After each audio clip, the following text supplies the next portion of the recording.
welcome us and speak a few words.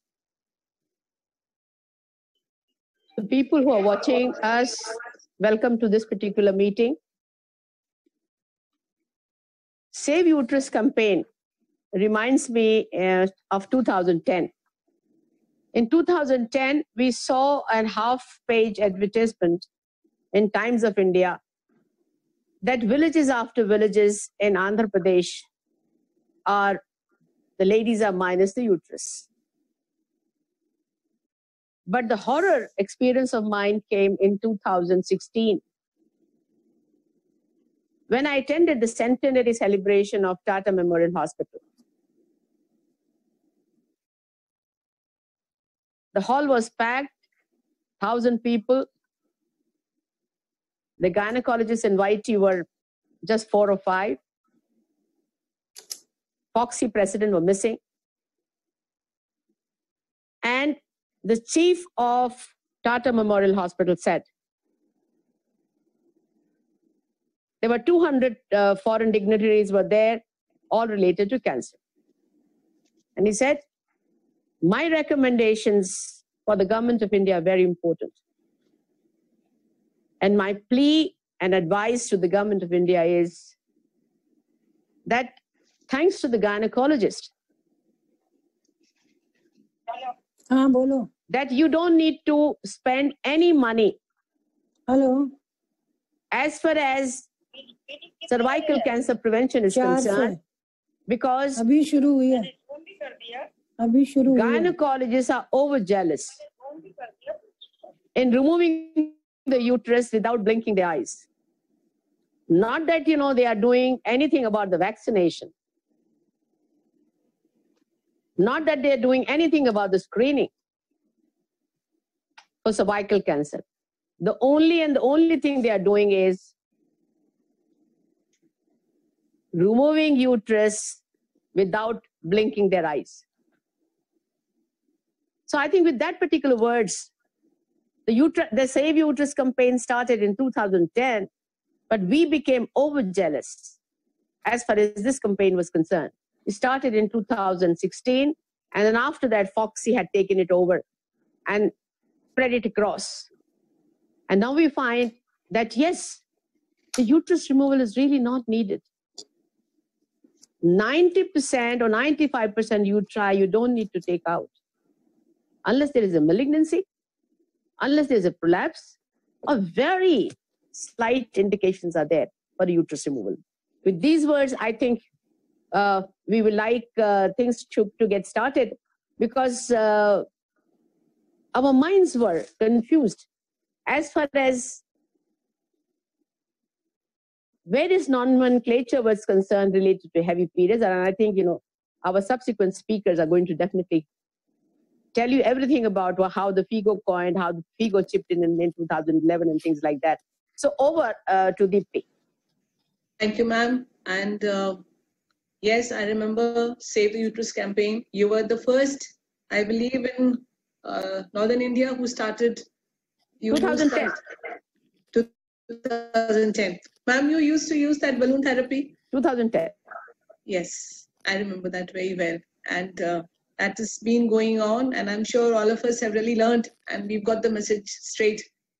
Try not to do hysterectomy as far as possible. Try to save the uterus. And it really makes a difference, ma'am. A happy smile on her face, I would say that it adds on to your work.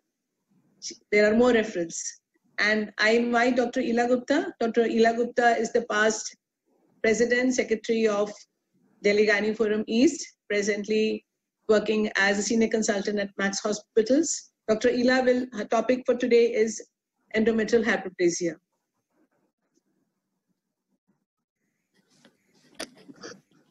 Good afternoon. At the outset, I would like to thank ma'am and Deepti and Dr. Jyoti for giving me the opportunity to speak on such an important topic. We all know that, as madam told, that perimenopausal and postmenopausal and premenopausal irregular bleeding is very, very cumbersome, and many of the uteruses are removed because of this problem. But hyperplasia is still pathological diagnosis, And it is very, very common in pre, peri, and postmenopausal patients. It's almost 133 per 100,000 women per year worldwide. The incidence of endometrial hyperplasia increases with age. The median age at diagnosis is around perimenopausal period. The incidence of atypical hyperplasia is greatest in 60 to 64 years of age. It is almost 3 times than endometrial cancer. If left untreated, it can progress to cancer. So how do we define it? It is an irregular proliferation of the endometrial glands with an increase in the gland to stoma ratio when compared with proliferative endometrium. So what is the cause of this proliferation? It's because of the anovulation and unopposed action of estrogen on the glandular tissue. And because of anovulation, there is less progesterone. So there is poor development of stoma. So there is a difference. There is an increase in the ratio of glands to stoma, and that leads to irregular and bleeding. There is degradation of microvascular system is also there. Because of that, it is sometimes very difficult to stop the bleeding. So most common symptoms are heavy menstrual bleeding, intermenstrual bleeding, irregular bleeding, unscheduled bleeding. Sometimes on hormone replacement therapy, patient develops hyperplasia and postmenopausal bleeding. So how do you diagnose? Obviously, history can be a pointer, and transvaginal ultrasound is gold standard. Cutoff, what we take in perimenopausal group is more than 8 millimeter, and cutoff in postmenopausal is more than 5 millimeter. So TVS is the gold standard, and these are the pictures of endometrial. So when do we do endometrial sampling? In women more than 40 years with irregular bleeding, if endometrial thickness is more than 8 millimeter. But if woman is less than 40 and either endometrial thickness is 12 millimeter or more, or she is associated with high risk factors like diabetes, obesity, PCOD, family history of cancer, endometrium, ovary, breast, colon, on tamoxifen, unresponsive to medical treatment, Walden syndrome, estrogen secreting tumors, etc.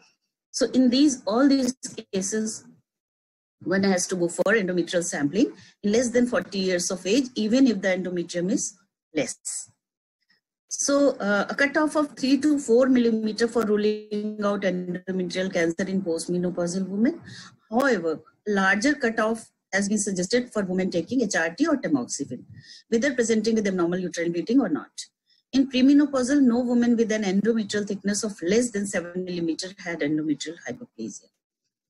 So how do we classify? It is classified into, it is according to the WHO 2014 system classification, which it is divided into 2, hyperplasia without atypia and hyperplasia with atypia. So initially it used to be simple, complex, and then with atypia and something like that. So it is now streamlined to with atypia and without atypia. So it is depending on the histological characteristics and oncogenic potential. So if we see hyperplasia without atypia is usually not very much linked with the cancers, because it almost no cancer coexistent with simple hyperplasia, while when it progresses to invasive cancer, it is very less, like 1 to 1.03%. But in atypical hyperplasia, coexistent cancer can be up to 25 to 33% of cases, and it can progress to invasive cancer in almost 14 to 45% of cases. So how do we diagnose? By histological examination of endometrial tissue.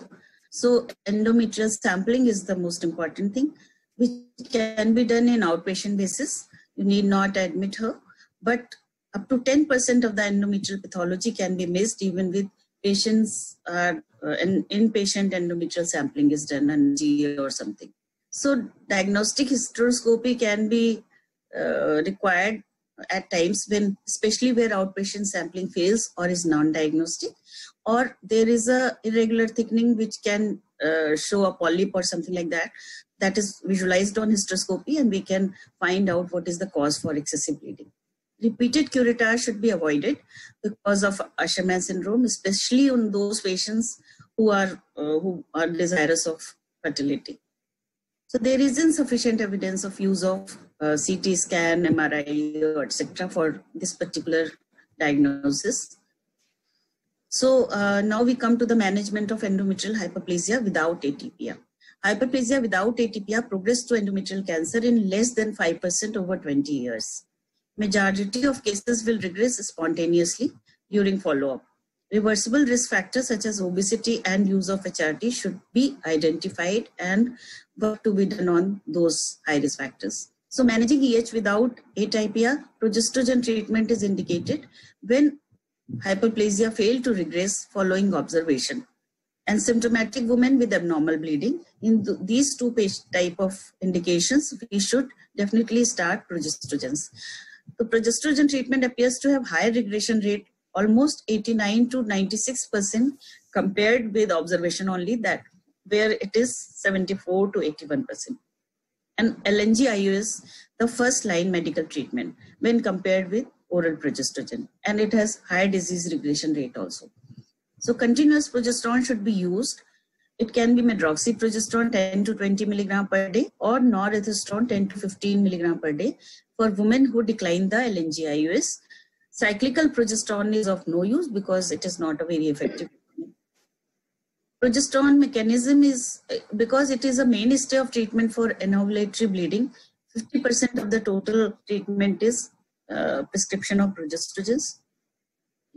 But these have been given, how it controls the heavy menstrual bleeding in hyperplasia. It stimulates 17-beta hydroxysteroid dehydrogenase and sulfotransferase activity.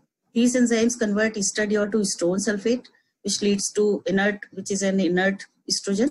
They inhibit estrogen induction of its own receptor and suppress estrogen-mediated transcription of oncogenes. And they also induce endometrial hypertrophy and prevent proliferation of endometrium. So how they decrease the bleeding and treat the hyperplasia. So duration should be at least minimum of 6 months, whether it is done with oral progestogens or LNG-IUS. But LNG-IUS can be given up to 5 years. If there is fertility is not wanted or the adverse effects are tolerable, then it should be given up to 5 years. It is a first line treatment and it gives rise to a very, very good regression rate. There are some contraindications to progesterone therapy, like current or past history of thromboembolic disorders or stroke, severe liver dysfunction, known or suspected malignancy of progesterone receptor positive breast cancer, vaginal bleeding of unknown etiology, pregnancy, and known allergic reaction. In these cases, if it is not very absolutely contraindicated, then LNG-IUS can be good in few of the contraindications where, because it is released locally and it doesn't affect significantly. But if it is absolutely not indicated, then we will have to resort to either lifestyle modification technique in high risk factors, or we will have to go for hysterectomy. So managing high risk factors may reduce the endometrial hyperplasia by weight reduction, ovulation induction in fertility desirous patient like with clomiphene or letrozole. Then gene and RH analog can be given in few patients who are in the perimenopausal age group or premenopausal. Metformin is also being tried in these indications in patients with PCOS or obesity or diabetes. Then aromatase inhibitors are better for breast follow-up, breast cancer follow-up, because this doesn't increase the endometrial thickness as tamoxifen increases the endometrial thickness of the in the postmenopausal patient. Follow-up, how to go for the follow-up in high risk of relapse, such as women with BMI of 35 or greater, or those treated with oral progestogens. 6 monthly endometrial biopsies are recommended. Once 2 consecutive negative endometrial biopsies have been obtained, then long-term follow-up should be considered with annual endometrial biopsies. High regression rates have been shown from increasing the duration of medical treatment. So even if LNG-IUS is also there inside, you can take a biopsy after 6 months, even it is inside the uterus. So that is an important thing which usually people do not do, and then they land up in endometrial CA. Hysterectomy should not be considered as a first-line treatment for hyperplasia without atypia. Hysterectomy is indicated in women not wanting to preserve their fertility when progression to atypical hyperplasia occurs during follow-up, or there is no histological regression of hyperplasia despite 12 months of treatment, or there is relapse of endometrial hyperplasia after completing progesterone treatment, there is persistence of bleeding symptoms, or the woman declined to undergo endometrial surveillance or comply with the medical treatment. So in postmenopausal women, hysterectomy with bilateral salpingo oophorectomy should be sought. Endometrial ablation is not recommended because of incomplete endometrial restriction, and then we don't get the tissue for the endometrial surveillance. Atypical hyperplasia, management of atypical hyperplasia now. Women with atypical hyperplasia most probably harboring underlying malignancy in many cases. So it is a very, very important indication for hysterectomy if everything else is all right. Then a laparoscopic approach for total hysterectomy is preferable. No benefit from intraoperative frozen section or routine lymphadenectomy. Postmenopausal should be offered bilateral salpingo oophorectomy. For premenopausal women, the decision to remove the ovary should be individualized. However, bilateral salpingectomy should be considered, as this may reduce the risk of future ovarian cancer. In a cohort of 7,947 women diagnosed with atypical hyperplasia found that the cumulative risk of cancer in 4 years was 8%, which increased to 12.4% after 9 years and to 27.9% after 19 years. Due to this disseminating malignancy, morcellation of the uterus should be avoided. Supracervical hysterectomy also should not be performed. So patients who wish to preserve their fertility in cases of atypical hyperplasia, they should be counseled about the risk. And pre-treatment investigation should aim to rule out invasive endometrial cancer, which can be coexisting with the hyperplasia, and coexisting ovarian cancer also has to be ruled out, which is found almost in 4% of cases. MRI, CT, TBS, and serum CA-125 should all be done in these cases. Line treatment with LNG-IUS and oral progestogen as a second best alternative. Once fertility is no longer required, hysterectomy should be offered in view of the high risk of disease relapse. Atypical hyperplasia. Sorry, I want to say one point more. As soon as the hyperplasia is slightly controlled or its patient is better off, assisted reproduction does a better work for fertility as compared to natural conception. Atypical hyperplasia undergoing hysterectomy followed up endometrial biopsies by every 3 months until 2 consecutive negative biopsies are obtained. Long-term follow-up with 6 to 12 months recommended.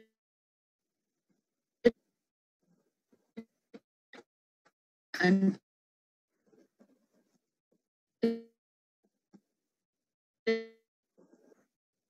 hysterectomy is performed and examined. Patient who wish to conceive will be referred to a fertility specialist to discuss the option for conception, further assessment and appropriate treatment. Once regression of the endometrial hyperplasia achieved, women can be advised to a natural conception. But as I told you, that assisted reproduction is better results.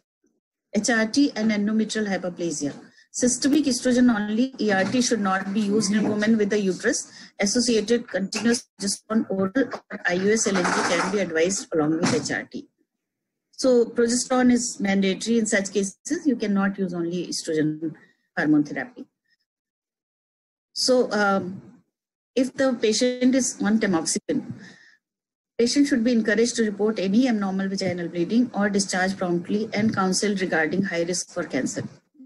Partial agonist action of tamoxifen in the genital tract is associated with an increased risk of endometrial cancer.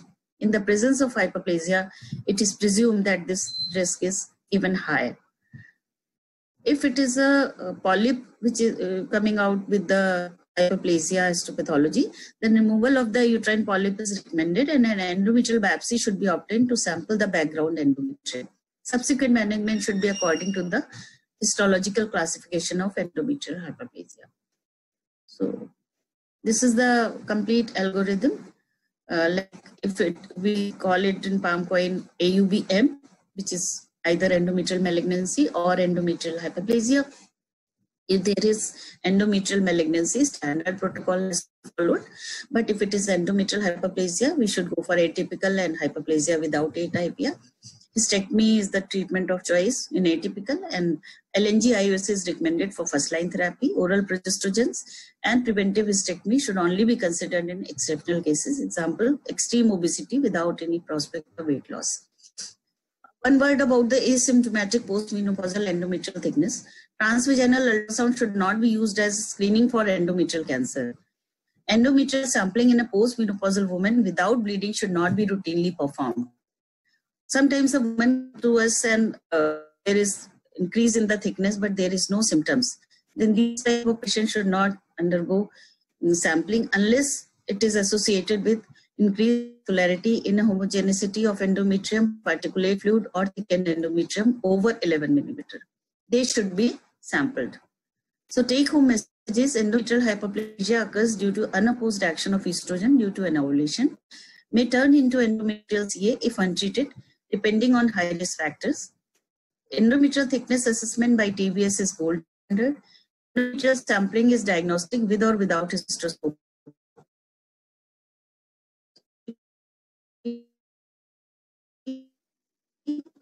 Atypical hyperplasia can have concomitant. Scope is very important. Last resort is hysterectomy with or without BLSO. Thank you so much. So that was a wonderful presentation.